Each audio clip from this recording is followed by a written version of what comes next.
1957 பிப்ரவரி மாதம் 25ஆம் தேதி அன்றைக்கு யூஎஸ்ல பிலடெல்பியா சிட்டியில் ஃபோக்ஸாஸ் என்ற ஏரியாவுக்கு பக்கத்தில் இருக்கிற காட்டுக்குள்ள ஜோன் ஸ்டாச் வியாக் என்பவர் அவருடைய முயல் பொறியை தேடி போனாரு. ஆனால் அவர் அங்கே ஒரு அதிர்ச்சியான விஷயத்தை பார்த்தாரு. ஒரு மரப்பெட்டிக்குள்ள பாசினெட் கூடையில் துணியால் போக்கப்பட்ட ஒரு சிறுவண்ட இறந்த உடலை பார்க்குறாரு.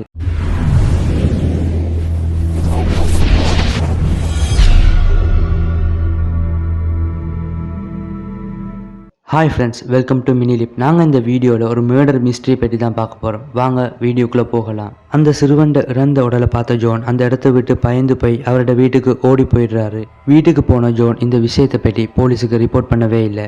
ஏனெண்டா அந்த காலத்தில் முயல் பொறியை வச்சிருந்தா போலீஸ் பிடிச்சிட்டு போயிடுவாங்க. போலீஸுக்கு இவர் இன்ஃபார்ம் பண்ணினா போலீஸ் நீயே அங்கே போனான்னு விசாரிக்கும் போது இவர் முயல் பொறி வச்சிருந்த விஷயத்த போலீஸ் கண்டுபிடிச்சிடுவாங்க. அந்த பயத்தில் இவர் போலீஸுக்கு ரிப்போர்ட் பண்ணவே இல்லை.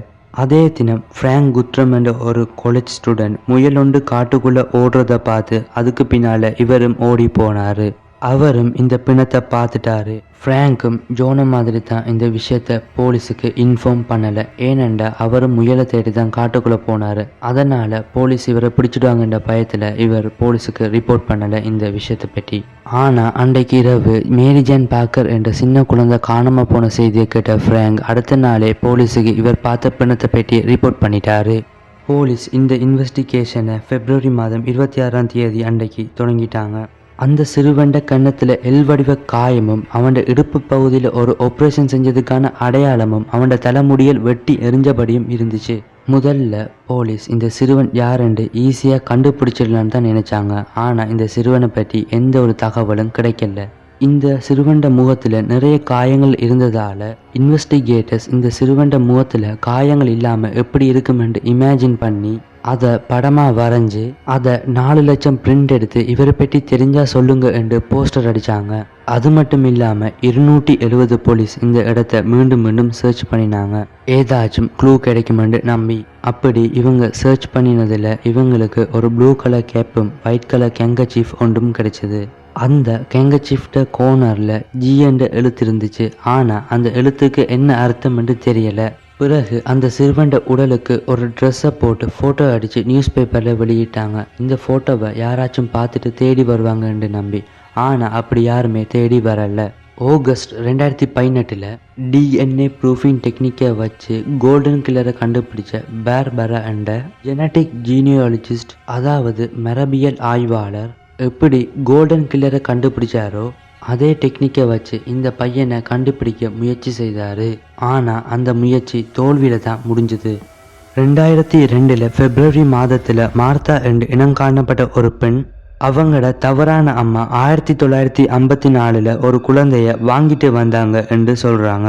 அந்த சிறுவண்ட பெயர் ஜொனாத்தன் என்று சொல்கிறாங்க. அந்த பையனுக்கு அவங்களோட அம்மா பாலியல் மற்றும் உடல் ரீதியான தொல்லைகளை கொடுத்ததா இவங்க சொல்கிறாங்க.